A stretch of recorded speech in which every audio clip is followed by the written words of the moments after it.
Sahabat sekalian, dalam kajian teologi Islam, tema pokok terkait keesaan Allah diperbincangkan melalui kategori-kategori yang dirumuskan sebagai hukum akal, yakni wajib, mustahil, dan harus. Ya, kajian semacam itu bersifat rasional, terutama saat membincangkan sifat-sifat Allah yang dikenal dengan sifat 20. Dalam pengkajian sifat 20 itu muncul berbagai konsep seperti sifat nafsiyah, salbiyah, ma'ani, dan sifat maknawiyah. Kajian-kajian semacam itu oleh Mutahari disebut dengan tauhid teoritis.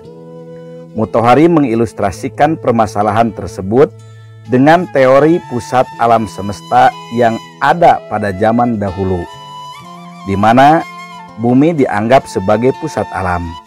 Benda-benda langit, termasuk matahari, beredar mengitari bumi.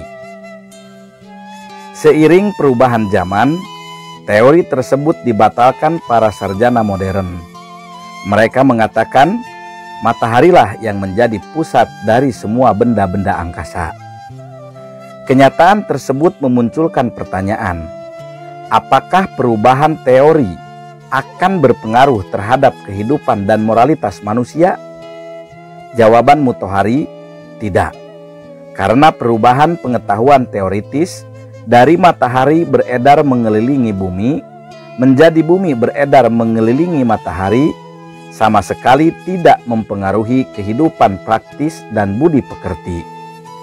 Mutahari berkesimpulan, mayoritas teolog telah mampu berargumentasi dengan alasan yang kuat dalam pembuktian wujud Tuhan, keesaan, kekuasaan, ilmu, dan hikmah kebijaksanaannya. Tetapi pembuktian mereka hanya sebatas pada tingkatan pemikiran, perenungan, dan konsepsi, namun tidak pernah mencapai tingkatan tauhid praktis dan ikhlas. Dalam pengertian, mereka tidak pernah menjadi orang yang bertauhid dalam kehidupan praktis. Mereka hanya bertauhid dalam konsep teoritis dan pemikiran semata. Karenanya, kajian keesaan dalam Al-Quran tidak untuk mengungkap keesaan secara teoritis sebagaimana dilakukan para teolog Islam. Keesaan Allah dalam Al-Quran erat kaitannya dengan misi seluruh nabi yang bergerak di antara dua kutub ekstrim, yaitu memerintah manusia untuk melakukan penghambaan pada Allah dan menjauhi kemusyrikan. Dengan demikian, kajian keesaan dalam Al-Quran difokuskan pada keesaan dalam penghambaan yang memposisikan manusia sebagai abid dan Allah sebagai ma'bud. Sahabat sekalian, kajian abid dan ma'bud berangkat dari redaksi yang terus-menerus berkesinambungan diserukan para nabi dari zaman ke zaman, yaitu qala ya qaumi ibudullah ma lakum min ilahin ghairuh.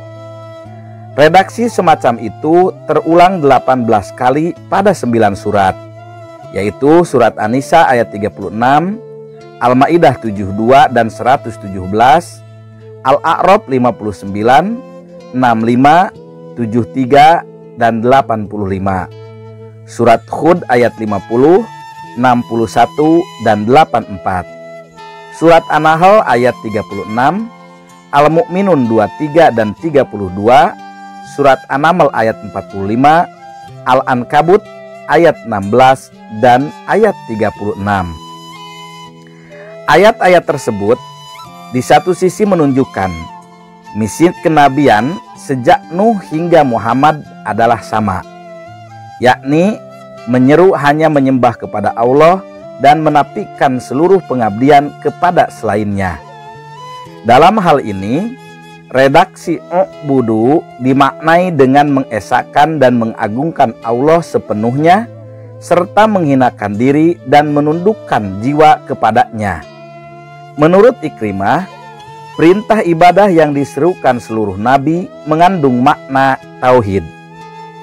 Senada dengan pendapat Ikrimah, Ibnu Zuraij memaknai perintah beribadah dengan perintah untuk mengenal Allah dan mentauhidkannya sebagaimana sabda Nabi kepada Mu'ad sebelum keberangkatannya ke Yaman. Hendaklah yang pertama kali kamu ajak kepada mereka adalah supaya mereka beribadah kepada Allah. Dalam riwayat lain disebutkan untuk mentauhidkan Allah. Kemudian apabila mereka sudah mengenal Allah, maka perintahlah mereka untuk sholat. Oleh sebab itu, Ibnu Katsir pada saat menafsirkan surat Al-Baqarah ayat 21, "Wahai umat manusia, beribadahlah kepada Rob kalian," ia memaknainya dengan tauhidkanlah Rob kalian. Di sisi lain, redaksi U'budu mengisyaratkan adanya subjek yang menghambakan dirinya, abid, dan objek yang kepadanya seseorang menghambakan dirinya, ma'bud. Menurut para mufasir, yang menjadi subjek dalam penghambaan adalah manusia, sementara yang menjadi objek Allah yang terletak setelah kata u'budu. Menurut Ibnu Faris, akar kata abid dan ma'bud adalah ain, ba, da yang memiliki dua makna dasar yang kelihatan saling bertentangan. Pertama, mengandung pengertian lin wazul, yakni kelemahan dan kerendahan. Kedua, mengandung makna siddah dan gilaz, yakni kekerasan dan kekasaran. Karenanya, dalam budaya masyarakat Arab, jalan yang biasa dilalui manusia diistilahkan dengan thoriq mu'abbad, yaitu jalan yang telah dihinakan karena telah sering diinjak-injak telapak kaki manusia. Dari sini dapat dipahami, ibadah adalah perendahan diri, ketundukan, dan kepatuhan. Di samping itu, terkadang Al-Quran menggunakan kata ain, ba, da, dan derivasinya untuk menunjuk makna perbudakan dan ketundukan. Makna semacam ini dapat dicermati dari ucapan Fir'aun, "Patutkah kita percaya kepada dua orang ini, sedang bangsanya sebagai budak-budak kita?" Atau ucapan Musa, "Karena engkau pernah berjasa terhadapku, maka engkau memperbudak bangsaku sebagai balas jasa, di mana engkau paksa mereka bekerja berat demi memenuhi nafsumu." Lihat surat 23 ayat 45 sampai ayat 47.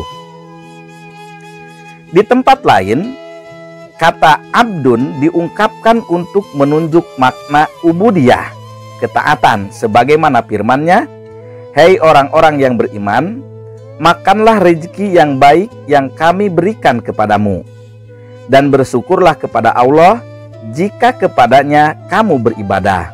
Al-Baqarah 172. Ayat tersebut diturunkan terkait makanan orang Arab jahiliyah pra-Islam yang tergantung dan terikat pada aturan-aturan yang ditentukan tokoh-tokoh keagamaan mereka. Setelah masuk Islam, mereka diingatkan, "Jika benar-benar kamu beribadah kepadaku, maka tinggalkanlah aturan-aturan yang ditetapkan tokoh jahiliyah yang mengikat dirimu.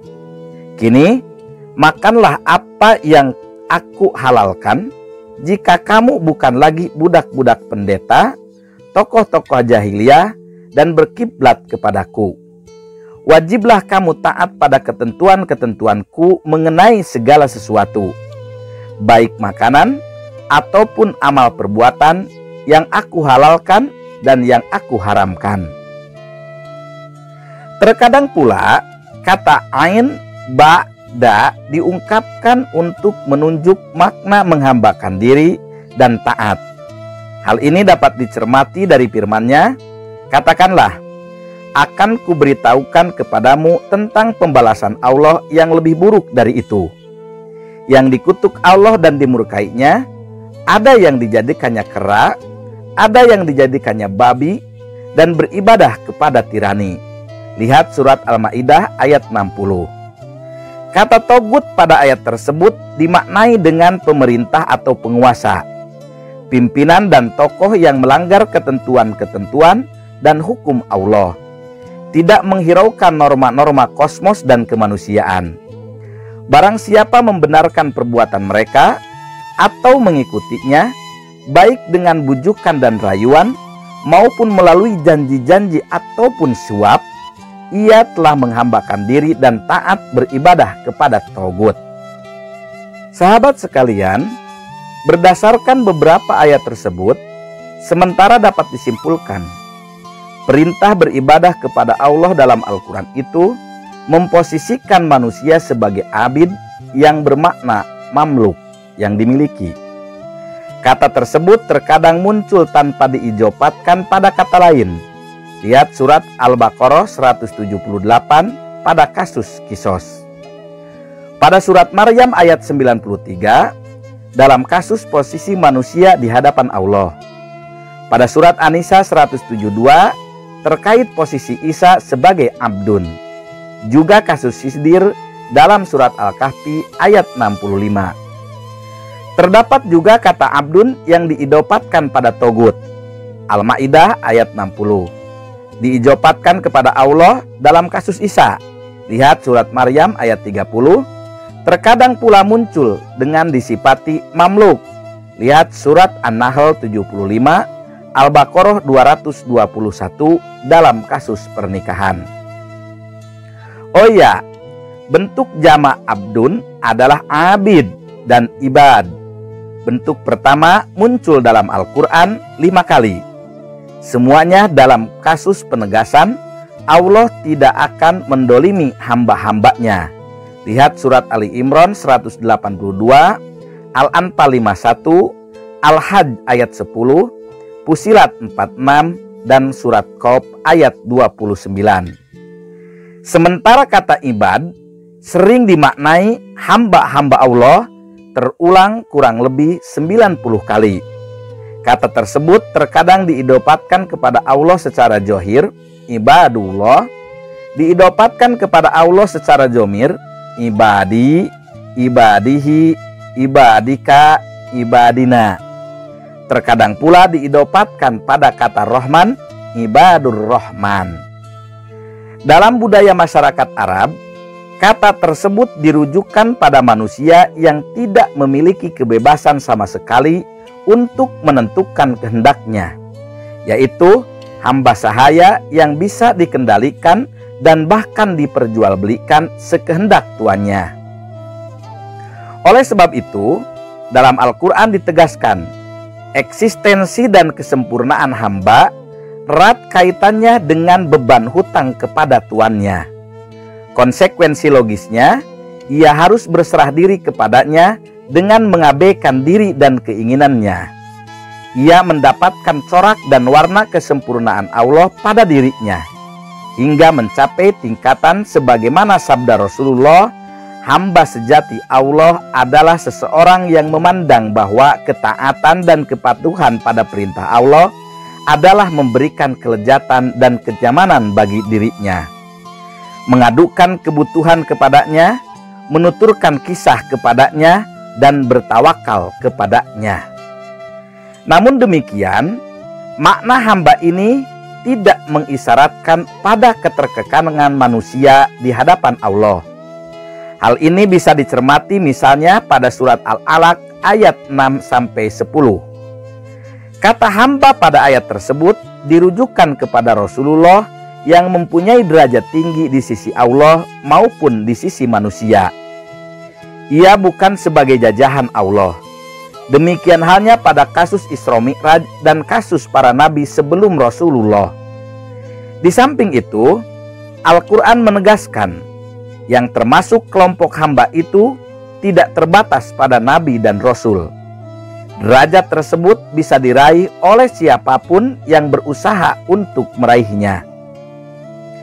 Di sisi lain, terkadang kata abdun dirujukan pada manusia dengan beragam kedudukannya. Di antara mereka ada yang beriman, lihat surat Ibrahim ayat 31, dan ada pula yang berdosa lagi durhaka kepada Allah. Lihat surat Al-Isra ayat 17.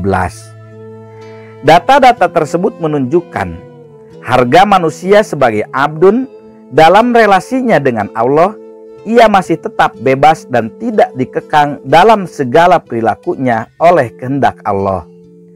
Kondisi inilah yang memungkinkan manusia sebagai abdun bisa menjalankan tugasnya di muka bumi, yakni sebagai khalifah. Khalifah dalam Al-Quran dimaknai dalam 3 tingkatan makna. Pertama, sebagai fungsi manusia.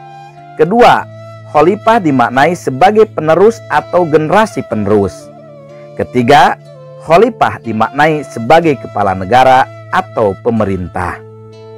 Sahabat sekalian, redaksi perintah untuk beribadah memposisikan Allah sebagai ma'bud.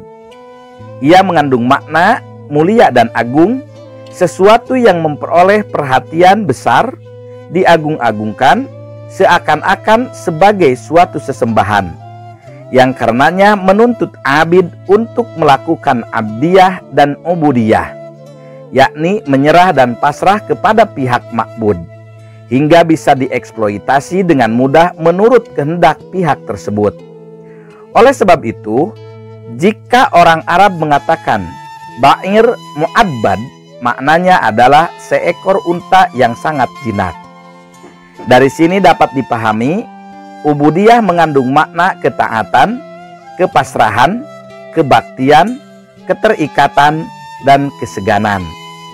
Konsekuensi logisnya, jika seseorang memperhambakan diri kepada Allah, ia akan senantiasa mengikutinya, memuliakan, mengagungkan, mematuhi dan tunduk padanya, serta bersedia mengorbankan kemerdekaan yang dimilikinya. Lihat surat An-Nahl ayat 36.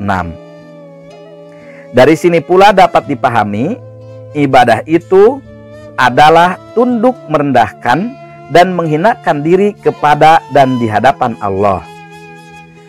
Pada masa pra-Islam, jika orang-orang Arab mendengar kata abdun atau ibadah, pikirannya akan merujuk pada definisi abdiyah dan ubudiyah. Karenanya, terbayang dalam pikiran mereka kewajiban si abdun, ketaatan secara mutlak dan kepasrahan tanpa syarat kepada majikan dalam segala urusan. Selain mengakui anugerah dan kebaikan-kebaikannya, ia pun dituntut mengakui akan kebesaran dan keagungannya. Jika sudah mencapai tahap seperti itu, niscaya ia akan meningkatkan pengabdiannya dengan penuh kesadaran dan mengadakan upacara-upacara yang melambangkan ubudiyah secara lahir dan batin. Dengan demikian, ubudiyah mengisyaratkan keterikatan secara sungguh-sungguh dengan hukum-hukum Allah, mengesahkannya dalam tasyri', juga dalam ketaatan, ketundukan, dan pasrah terhadap perintah dan larangannya. Oh ya, keterikatan kepada hukum-hukum syara' merupakan pengaruh yang pasti dari penghambaan diri kepada Allah.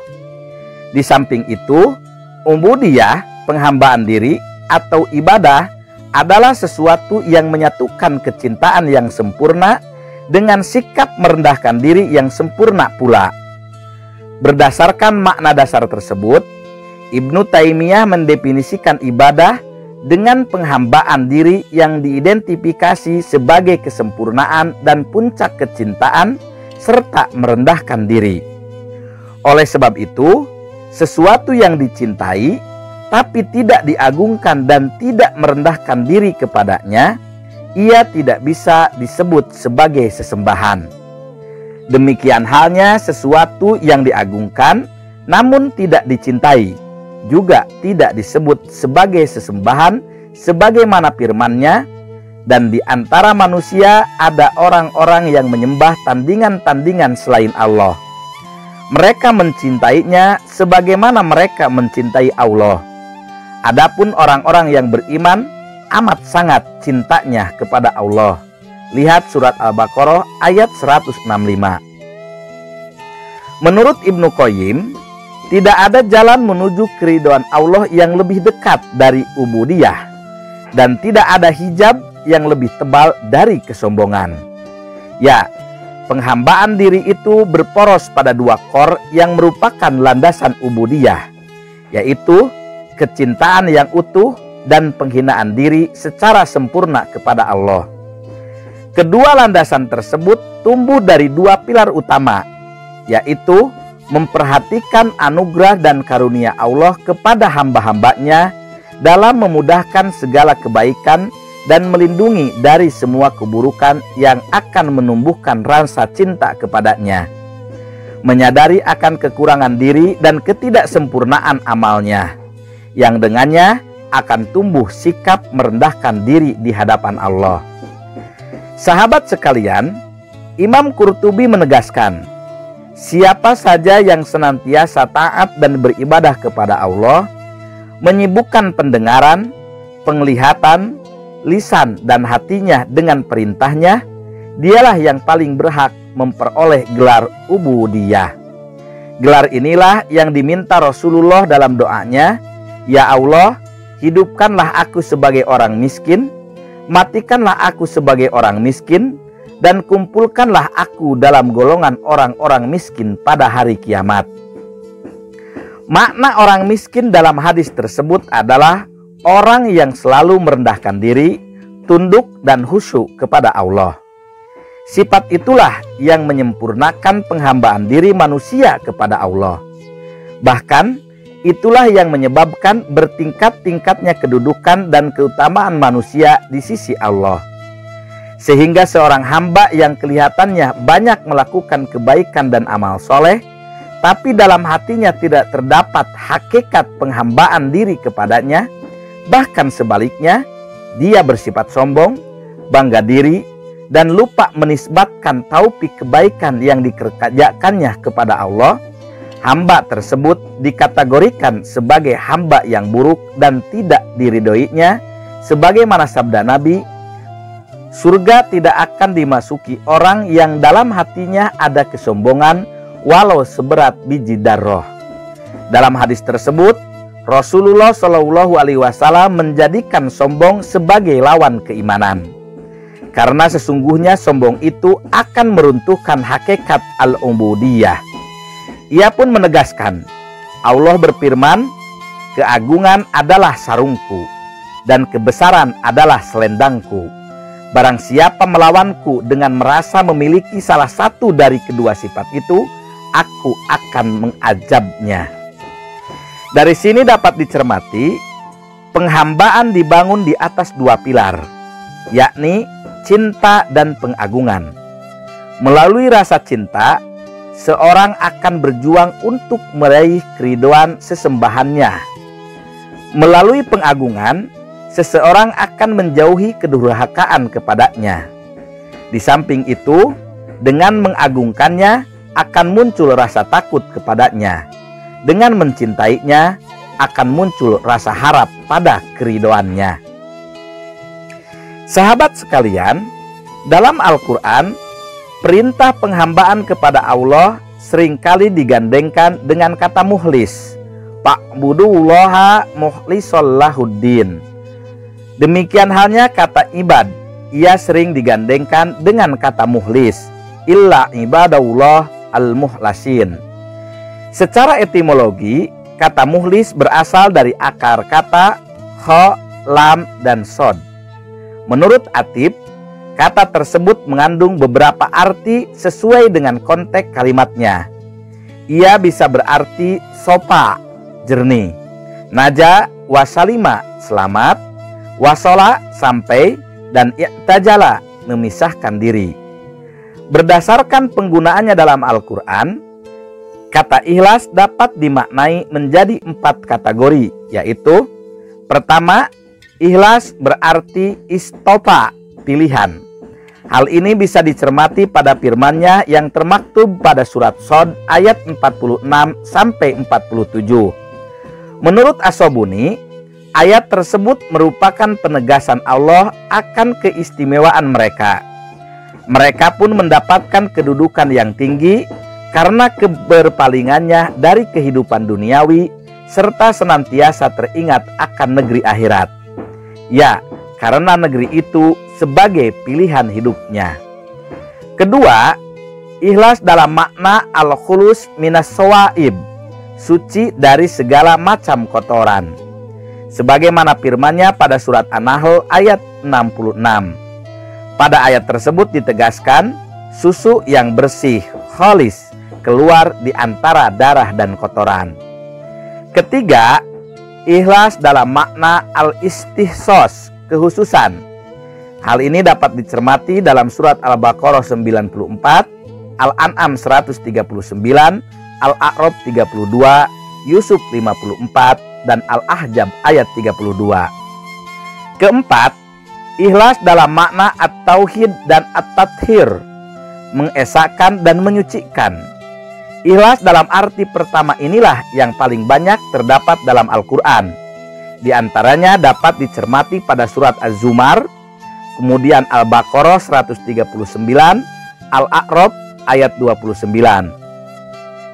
Pada ayat-ayat tersebut, kata yang digunakan dalam bentuk isim fa'il, mukhlisin, dan dalam bentuk maf'ul, mukhlasin. Kata-kata tersebut sering dimaknai dengan muwahhid, yang mengesahkan. Dengan demikian, makna ikhlas dalam ayat-ayat tersebut adalah perintah untuk selalu mengesahkan Allah dalam beragama, yakni dalam beribadah, berdoa, dan dalam perilaku ketaatan. Menurut Imam Az-Jurjani, ikhlas secara etimologis adalah menjauhkan perilaku kepura-puraan dalam melakukan ketaatan. Sedangkan secara terminologis, ikhlas adalah membersihkan hati dari segala noda yang dapat memperkeruh kejernihan hati. Imam Qushairi mendefinisikan ikhlas dengan mengesahkan Allah dalam ketaatan yang disengaja, yakni ketaatan yang dimaksud hanya untuk mendekatkan diri kepada Allah. Dengan kata lain, ikhlas berarti membersihkan amal dari campuran segala makhluk. Oleh sebab itu, sebagian kaum arif berpendapat ikhlas hanya akan terwujud jika seseorang mengosongkan diri dari kehendaknya dan tidak memandang amal perbuatannya.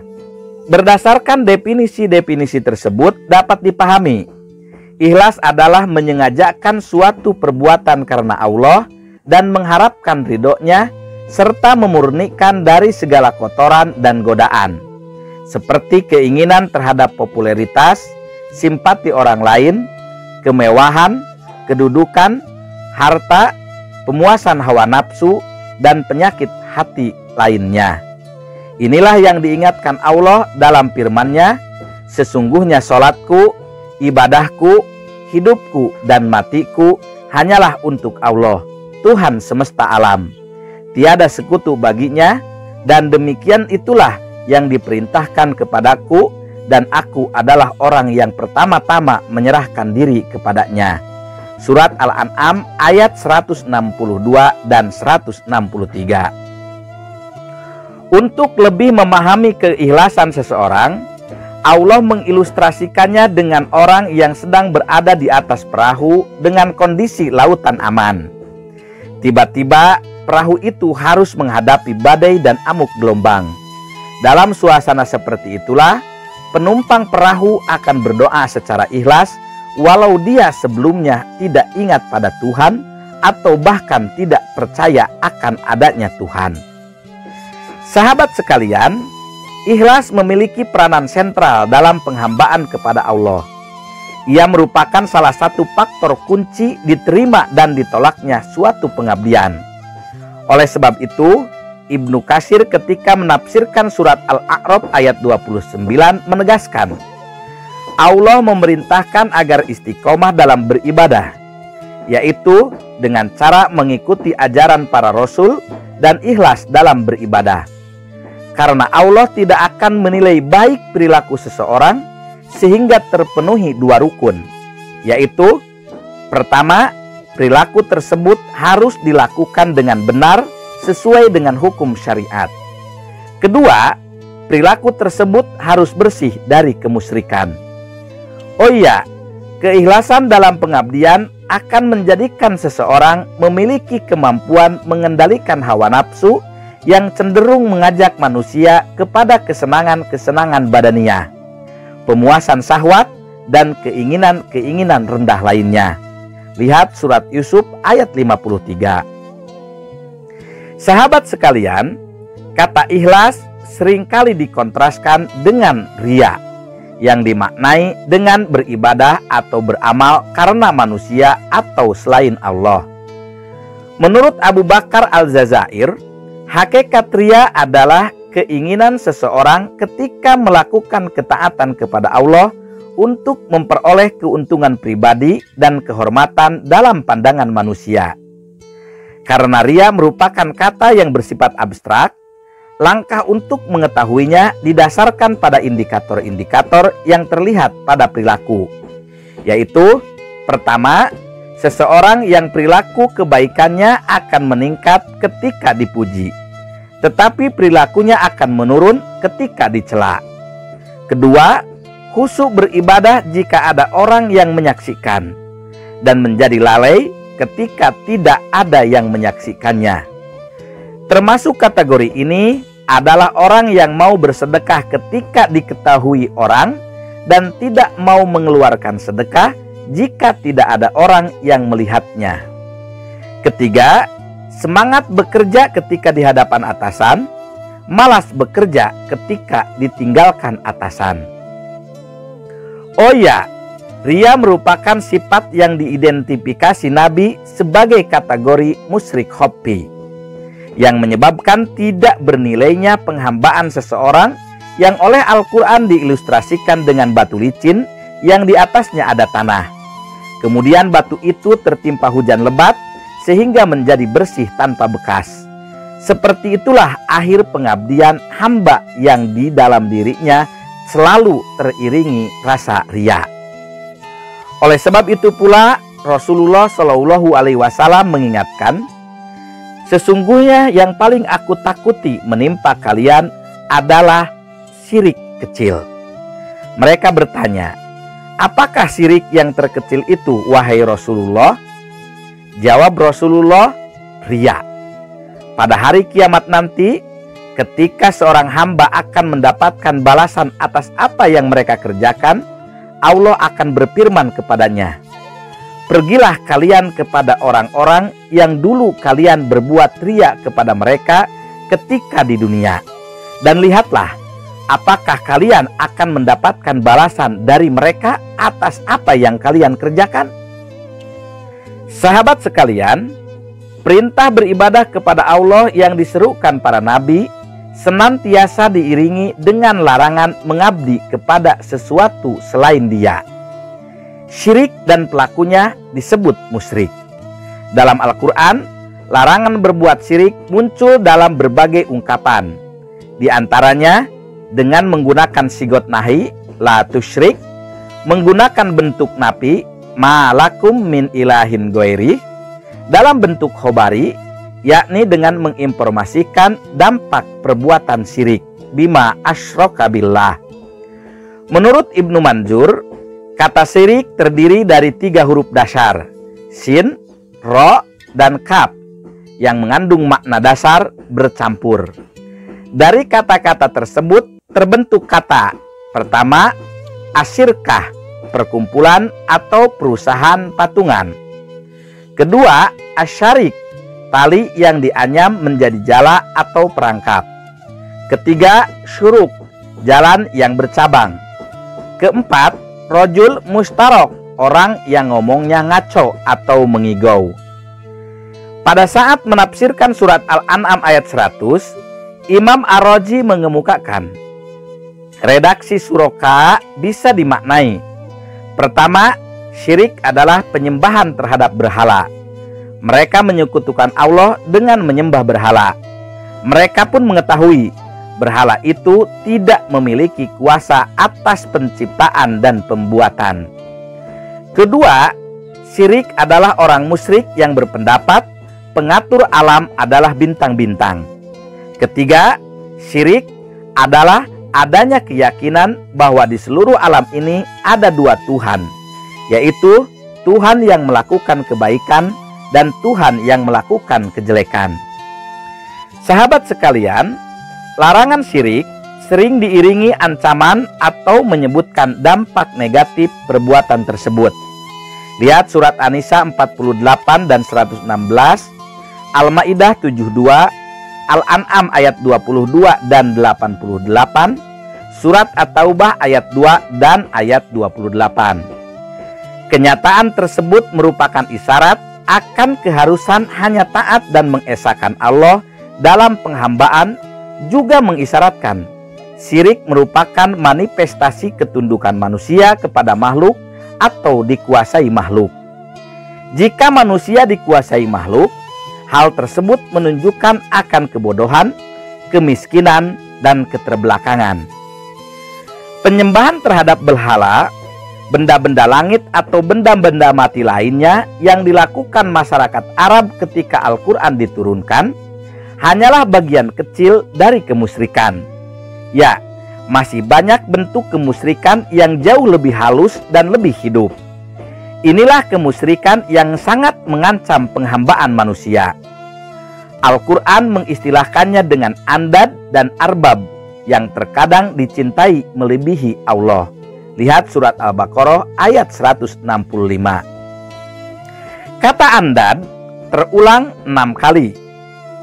Kata tersebut salah satunya berelasi dengan kata hab, cinta, sebagaimana termaktub pada surat Al-Baqarah ayat 165. Dalam beberapa literatur kitab tafsir, andad dimaknai dengan segala sesuatu yang bersifat material di luar manusia dan menjadi fasilitas hidup manusia. Dengan demikian, kemusyrikan semacam ini berelasi dengan kecintaan terhadap harta benda yang oleh Al-Quran diistilahkan dengan jahroh hayatad dunya, bunga kehidupan, atau mata al-hayatad dunya, perhiasan kehidupan dunia. Kecintaan yang berlebihan terhadap andad akan menjadikan manusia takasur, persaingan untuk meraih andad. Isrof, gaya hidup bermegah-megahan tanpa mempedulikan nasib sesama. Al-Quran pun menegaskan, ketika Allah hendak menghancurkan suatu kaum, pertama-tama Dia akan menjadikan para pemuka kaum tersebut berlomba-lomba untuk memenuhi gaya hidup. Lihat surat Al-Isra ayat 16. Menurut Francis Bacon, semangat gaya hidup tersebut erat kaitannya dengan kehidupan modern yang dengan berbagai penemuan teknologinya telah menjadikan hidup manusia semakin kaya, semakin bertambah enak, lancar dan teratur, juga pada gilirannya mengakibatkan produktivitas semakin melimpah, sementara permintaan semakin menurun. Nah, untuk memperkecil kerugian tersebut, diciptakanlah suatu jaringan ekonomi dengan manajemen yang rapi melalui penipuan kebutuhan dan ekspansi ekonomi ke negara-negara yang sedang berkembang. Dengan adanya manipulasi kebutuhan tersebut, terciptalah dalam masyarakat dua jenis kebutuhan: kebutuhan sebenarnya dan kebutuhan semu. Kebutuhan semu, sebagaimana dikemukakan Markus, adalah kebutuhan yang dipaksakan ke dalam setiap individu demi kepentingan sosial tertentu.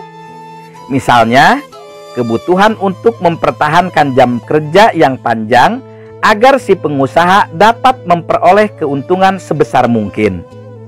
Produsen-produsen senjata secara tidak langsung mendukung dilakukannya peperangan. Itu semua bukan dilandasi pertimbangan membela hak asasi manusia, melainkan hanya untuk kelangsungan perusahaannya.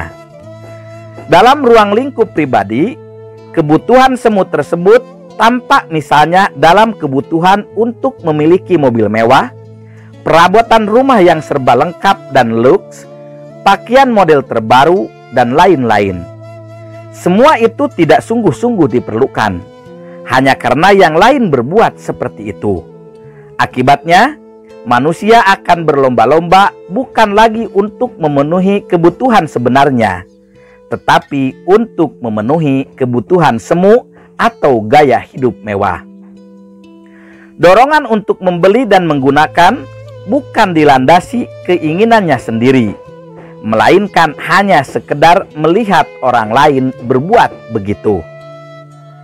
Sementara itu, kata arbab terulang 4 kali dalam surat Al-Imran ayat 64, kemudian At-Taubah ayat 31, dan surat Yusuf ayat 39.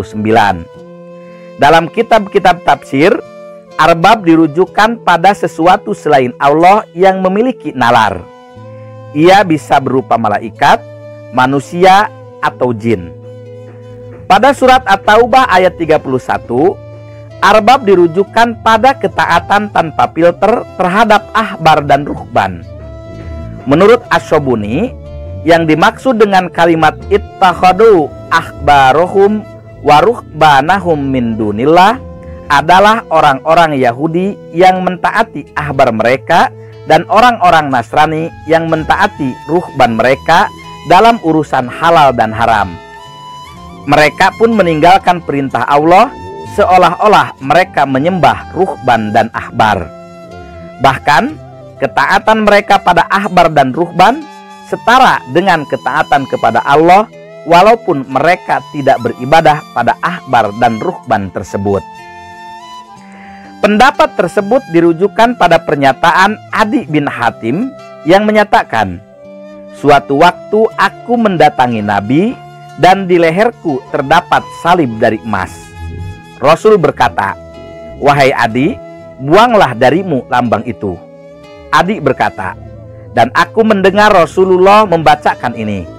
Maka aku berkata, wahai Rasulullah, kami tidak menyembah mereka." Rasul menegaskan, "Bukankah mereka yang mengharamkan apa yang Allah halalkan, sehingga mereka menganggapnya haram? Dan mereka yang menghalalkan apa yang Allah haramkan, sehingga menganggapnya halal?" Aku berkata, "Benar." Dia berkata, "Itulah yang dimaksud penghambaan mereka." Sementara itu, menurut Abdullah Yusuf Ali, kata ahbar mengandung arti ahli-ahli hukum, para pendeta, dan orang terpelajar. Sementara kata ruhban mengandung arti biarawan, pertapa, resi, orang yang menjauhi kehidupan dunia. Dari pengertian ini dapat dicermati terdapat dua golongan yang kemungkinan besar posisinya bisa berubah menjadi arbab, yakni kelompok intelektual dan mistikus. Hal tersebut terjadi lebih disebabkan karena mereka mempunyai kemampuan nalar dan rasa yang mampu menanggulangi berbagai kebutuhan manusia. Ketika hal itu terjadi, sementara sang intelektual dan mistikus lupa pada kekuatan sang pencipta, lama-kelamaan ia akan berpikir bahwa dengan kemampuannya itulah ia mampu membaca masa depan. Sehingga ia begitu bangga dan senantiasa menginginkan orang lain menghormati dirinya secara berlebihan. Dalam hal ini, Al-Ghazali menyebutkan, di antara sekian banyak manusia, terdapat orang yang tertipu oleh kemampuan dirinya, baik karena ilmu atau bahkan karena ibadahnya.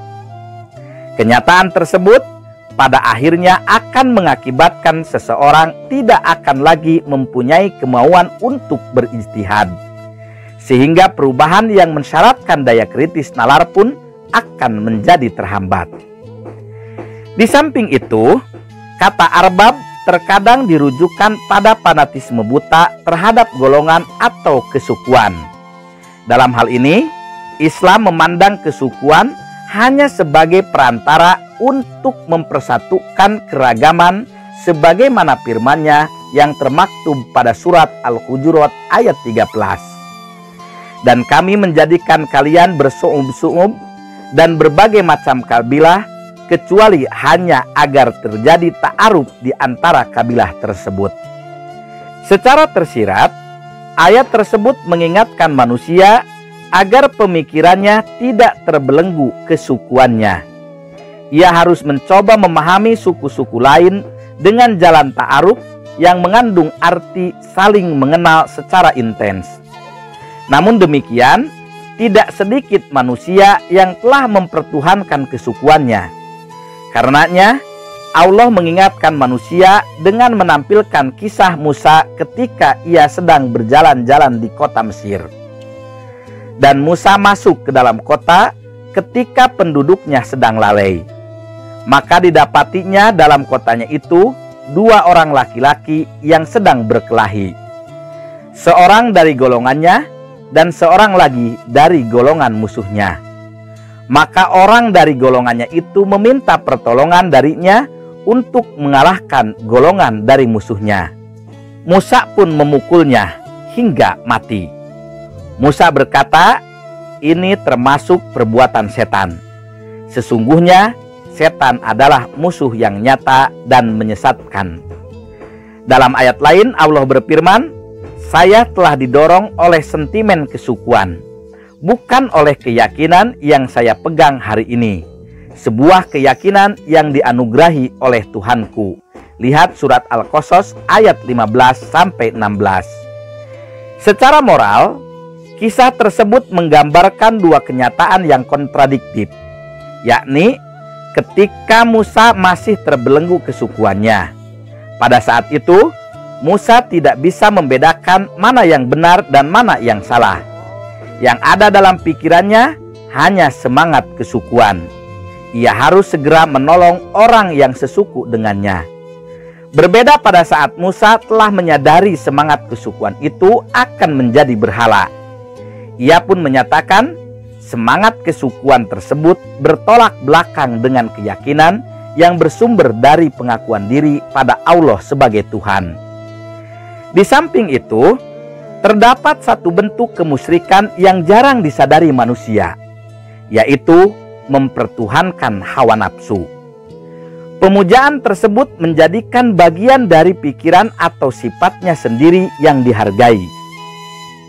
Oleh karenanya, konsep Tuhan yang hanya mengikuti keegoan merupakan berhala, karena ia merupakan ciptaan yang hanya sesuai dengan keinginan si pembuatnya. Lihat surat Al-Furqan ayat 43. Wujud keseharian orang yang mengangkat keinginannya sendiri sebagai Tuhan adalah sikap pemutlakan pendapatnya sendiri atau menganggap diri dan kelompoknya yang paling benar. Dia tidak akan sanggup melihat adanya titik kesamaan dengan pandangan orang atau kelompok lainnya. Dengan demikian, pencarian kebenaran tidak mungkin dilakukan dalam semangat komunal dan sektarian. Sahabat sekalian, keesaan dalam beribadah harus tersimpul dalam dua prinsip, yakni tertanamnya makna ubudiyah lillah, menundukkan dan merendahkan diri kepada Allah di dalam jiwa. Manusia senantiasa menginsapi prinsip bahwa di dalam wujud ini hanya ada abdun dan ma'bud, yaitu satu Tuhan yang kepadanya hamba beribadah dan selainnya adalah hamba yang beribadah kepada Tuhan. Karenanya, seluruh aktivitas hidupnya hanya diorientasikan kepada Allah. Ya, mengesahkan Allah dalam beribadah, menuntut manusia untuk melaksanakan segala sesuatu karena Allah dan menolak kekuasaan siapapun selainnya. Sebab bentuk ketaatan kepada siapapun selain Allah dianggap sebagai bentuk penghambaan. Hal ini ditegaskan Nabi dalam sabdanya, "Fa inni ad'ukum ila ibadatillah min ibadatil ibad." Sesungguhnya aku menyeru kalian kepada penghambaan Allah semata dan meninggalkan penghambaan sesama hamba. Pada riwayat lain disebutkan, "Ibta'asnaullah linuhrijan nas min ibadatil ibad li ibadatillah wahdah." Kami umat Islam diutus Allah untuk mengeluarkan manusia dari penghambaan sesama hamba untuk menghamba kepada Allah semata. Di satu sisi, sabda Nabi tersebut mengisyaratkan bahwa seorang menjadi boneka di tangan Allah, boneka yang menuruti perintah-perintah Allah sesuai dengan ketentuannya dalam kemahakuasaannya, dan bahwa ia harus tenggelam ke dalam lautan tauhidnya, sirna dan mati dalam keilahian dan kemanusiaan. Ia harus terpana oleh realitas ilahi dalam keakraban sejati, terlena dari pikiran dan perbuatan, karena Allah melaksanakan padanya apa yang ia kehendaki, yakni keadaannya yang terakhir menjadi keadaannya pada permulaan, dan bahwa ia menjadi seperti ketika ia belum berwujud. Di sisi lain, Sabda Nabi tersebut mengisyaratkan akan tidak adanya dominasi di antara sesama manusia. Semua manusia memiliki hak yang sama di hadapan Allah. Konsekuensi logisnya, manusia tidak dibenarkan melakukan berbagai macam kezaliman terhadap sesamanya yang akan menjadi penyebab hancurnya sendi-sendi kehidupan manusia. Berdasarkan ragam bentuk manifestasi kemusyrikan dan hakikat penghambaan yang disebutkan Al-Quran, dapat dirumuskan, keesaan Allah tidak terbatas pada aspek kepercayaan. Ia berelasi dengan kehidupan praktis. Fokus kajian akan keesaan tidak hanya sebatas kepercayaan terhadap keesaan Allah. Ia menuntut perubahan pola pikir dan perilaku terhadap manusia, benda, dan lembaga. Hubungan manusia dengan benda, baik pemikiran atau perilakunya, mendapat perhatian luar biasa di sepanjang proses pewahyuan, khususnya berkaitan dengan kekayaan. Oleh sebab itu, sejak periode awal penurunannya, Al-Quran berulang-ulang mengecam keserakahan dan ketidakpedulian sosial yang dianggap sebagai manifestasi menjadikan sesuatu selain Allah sebagai Tuhan. Dalam surah Al-Alaq yang merupakan surat pertama diturunkan, dapat dicermati, Allah mengecam orang-orang yang melampaui batas-batas kemanusiaannya karena melihat dirinya berkecukupan secara ekonomi, sehingga ia merasa dirinya cukup dan tidak butuh terhadap orang lain. Pada surat Al-Mudaththir, Allah mengancam orang-orang yang tidak mempedulikan hak-hak orang miskin dengan neraka syakor.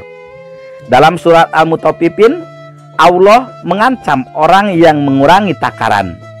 Bahkan dalam kisah Nabi Syuaib disebutkan, kehancuran kaumnya disebabkan pola hidup yang senantiasa tidak mempedulikan hak orang lain, yang salah satunya dengan mengurangi takaran.